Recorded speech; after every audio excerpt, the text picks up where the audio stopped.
Hello. Sorry. I like to I like to show you a few diagrams based on my last video associating the keywords angle of elevation and angle of depression.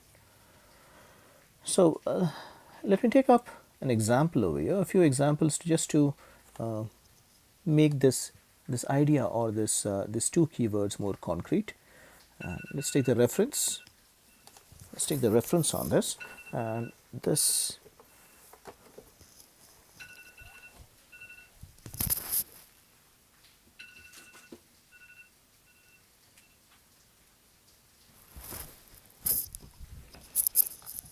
pardon me on that.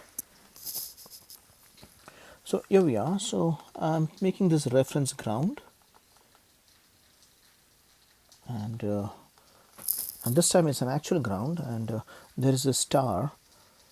There's this building which is out over here. Now when I make buildings, I really would not be making real buildings. I'll just make it as representations which are perpendicular to the ground.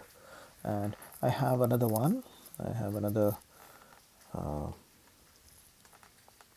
tower over here possibly, which is taller than that. So there we are. And let's take that there's a person standing on the top of this building. Okay, so I'm marking it with a cross. So rather, this is cross, and this man standing over here, he is looking at two positions, one on the top of the building once, okay, the top of the looking up to the top of the building, forming an angle of elevation. Let me put that over here for you to be precise. Angle of elevation of say some 40 degrees, and he looks down to the bottom of the tower with an angle of depression of say some 20 degrees. So how does the diagram look like then? So here we are. In the first place, I'll have to have my reference, my line of reference, which is from the eyesight. So when he is doing so, this is his line of reference. You can always look back onto my video, and then the angle of elevation comes out to be as 40 degrees, and therefore from the angle of reference, from the line of reference rather, you have the angle of elevation which is 40 degrees, and it forms a right angle triangle, as you may notice in the upper part. Okay, so you can see that is forming a right angle triangle. So here we are. So it's forming this right angle triangle over here. Meanwhile, if he is to look down, over here,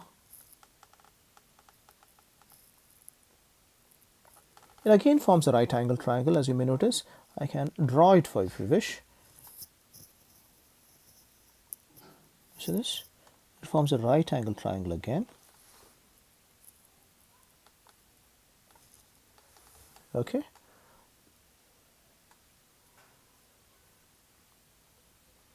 Yeah.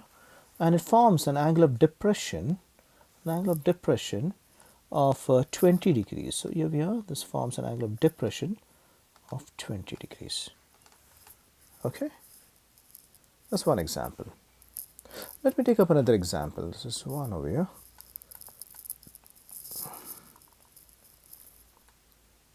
Let's presume that you are standing on the bank of a river. Okay. Yes, you're the bank of a river,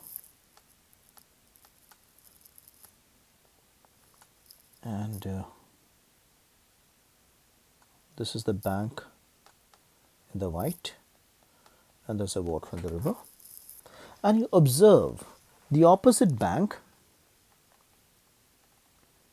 You observe the opposite bank by you observe rather from the opposite bank. So you're observing a tree, maybe a tree which is out over here.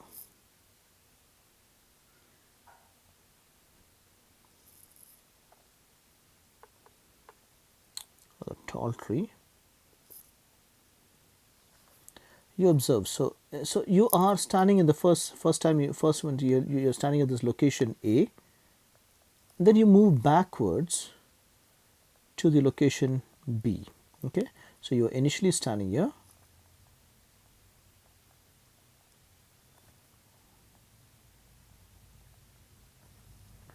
and then you walk back to this location B, and then you watch the same. So what happens? What are the changes that you observe? Let's try and see to the angle of elevation. Of course, you're looking up to the tip of the tree, mind it, I didn't mention that. Yeah, so you're looking at the tip of the tree. Okay, in that case, if you are considering your height, then you have a reference. So the angle of elevation is this angle of elevation. Maybe this is, say, some 40 degrees. Now if you were to move back, let's presume that you move back. Oh, I'm sorry, I have to put the entire thing together. And you move back to this position called as B. Then what really happens is you will be having a change in your angle. Okay,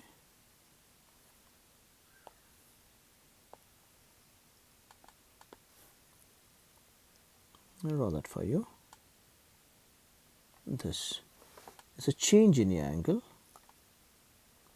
and the angle now reduces, maybe whatever the value may be, but it is lesser than 40 degrees, whatever this value may be, but this angle will surely be less than 40 degrees because you moved back. Okay, so this is again a case of angle of elevation.